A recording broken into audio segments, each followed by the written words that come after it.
What's going on, guys? Chris the Marvel Buff Nerd here. Thanks for clicking on the video and taking some time out of your day to spend some time with me, listen to my Marvel Buff Nerdy thoughts. If you like the way I do things, you like the setup in the background, you're welcome to hit the little subscribe button here on YouTube as well as the little notification bell so you get notified for everything I put up. You're also welcome to check out all my other YouTube videos here on the tube. I've got about 30 new videos. Check out all my content on Twitch, Twitter, Instagram, Snapchat, Patreon. Follow me all at Marvel Buff Nerd, all the same name. This is going to be a movie review for the movie Homefront, the Jason Statham movie from 2013, so nothing crazy or new, but it's on Netflix. It was recently added, I don't know, a month or two ago, so it's had a little bit of a resurgence in popularity here with everybody just watching movies at home on Netflix and whatnot. And it's a movie I've actually enjoyed the past 8 years, ever since it came out. It's an easy action movie that I can just go back to time and time again. I've got it on Blu-ray, on my favorite section in my, little personal category. And now that it's on Netflix, it's like, earlier I just wanted something easily digestible to throw on, a good action flick. Bam, there it is. It doesn't seem like the movie ever got a lot of great buzz. There's not a lot of good YouTube videos or reviews or anything on it for the most part. Nothing too crazy. It didn't do that great in at the box office. It only did like 53 million bucks. But it's just kind of surprising because I mean, sure, it's kind of a paint by numbers, I guess, kind of action, thriller plot line where you have the ex undercover agent that, the whole bust goes wrong, his cover gets blown, so he relocates and he's living life under the radar, with his daughter. His wife recently died, so it's him and his daughter living in this small town USA, Louisiana town where it's real backwoods, real redneck hillbilly. Things are just real old fashioned. They still hold grudges there. The new guy in town has a question mark over his head. Everybody's trying to figure out who he is, where he came from, what he used to do, how he has this nice truck. So it's nothing crazy as far as plotline goes, but it's just a really badass action flick with some great action scenes that are shot well. Jason Statham has always done great action and stunt work, and it comes through in this. You've got a good cast, in my opinion. You've got Jason Statham, James Franco, Clancy Brown, Kate Boswell, Winona Ryder, Frank Grillo. I mean, you've got a pretty good stacked little cast there. And everybody plays the characters they come in and play, they do well. I mean, some of them are just real one-dimensional, like Clancy Brown's the sheriff, and Frank Grillo is the badass biker dude. Of course, he's only in the movie for like 20 minutes.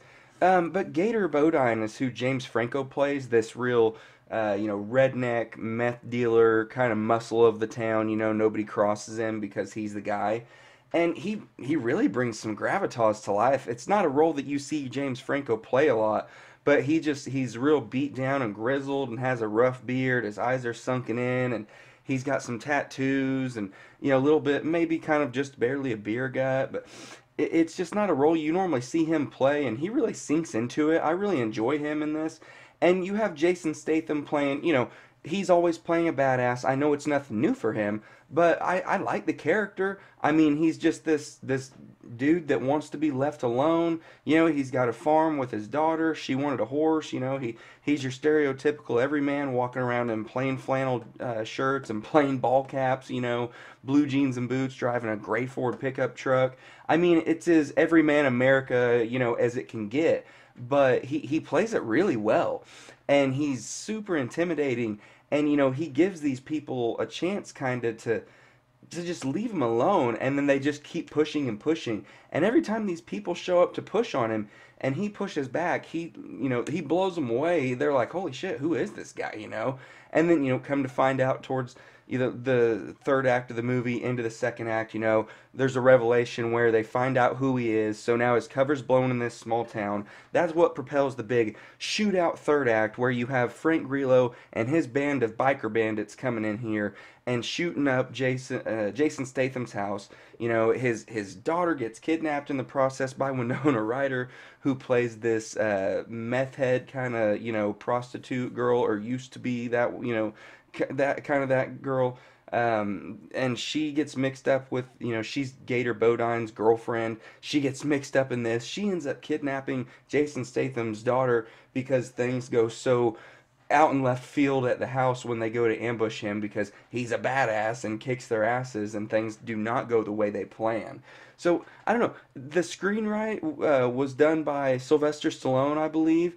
And I know, I mean, he's an action dude. He loves shooting action and stunts, and he loves giving his movies a little bit of a heart. So I know that that's where you get the little bit of a heart with the daughter story, you know, where the mom died the year before. So you've got this father and daughter trying to move on and have some heart and you know, share things together. And you know, the whole reason why all this kicks off actually is because he taught his daughter, Jason Statham taught his daughter how to defend herself. So she defends herself against a bully at school, kicks his ass, and Kate Boswell is the meth head strung out mother of the kid gets his ass kicked. She's the one that, you know, wants blood and everything. And so we have this whole plot set for the new guy in town is already causing issues. So, you know, we get a little bit of a heart with the story between him and his daughter. We get a good cast of characters in here with all the, you know, the actors that are brought into the show. Like I said, I like this movie a lot. I really enjoy it from start to finish. That gas station scene is just a badass fight. I mean, God, it's so hard hitting. That's up over your shoulders.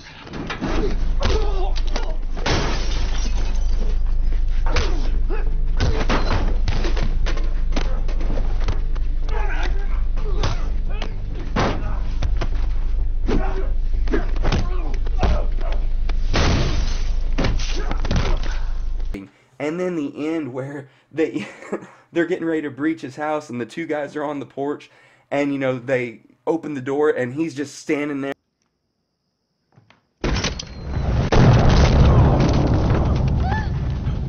with that 12 gauge, blam, blows them away. Like, some good action, some good fight scenes, the dialogue's strong. I mean, there's good funny quips in here, there's one-liners. You know, James Franco has some funny little quips when he's, you know, engaging with some teenagers that are cooking meth in his town and he kicks their asses, wants them out, and he just has little quirks with his character, his little redneck meth character.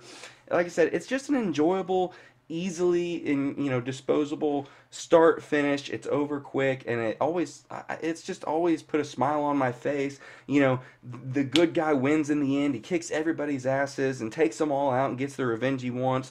The sheriff kind of, you know, comes around on his side, never really crosses that line of being a douchebag. You know, he's kind of morally ambiguous because he gets bought off by James Franco, so he doesn't pay attention to him when he's cooking meth.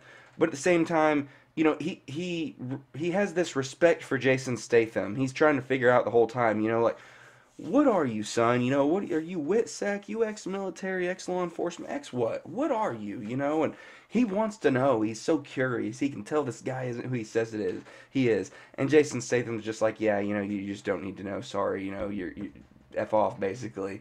Yeah, but guys, if you've seen this, or if you just caught it on Netflix and you're like, wow, this is a badass movie, how did I not catch this 8 years ago? Or if you've always been a fan of this and you like Jason Statham little action movies, we don't get a lot of movies like this anymore.